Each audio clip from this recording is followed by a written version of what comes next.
Hello guys, magpapakain nga ako sa rabbit namin.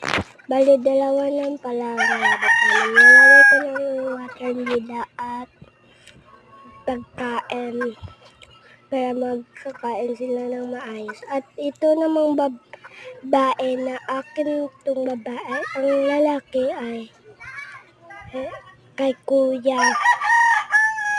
Bali, buntis pala yung babae. Ito po yung lalaki, guys. Kain kayo. So, guys, kumuha kayo guys. Guys, para yun yung pinakagusto nilang pagkain, guys. Abangan nyo sa part 2 sa pagpakain ng rabbit.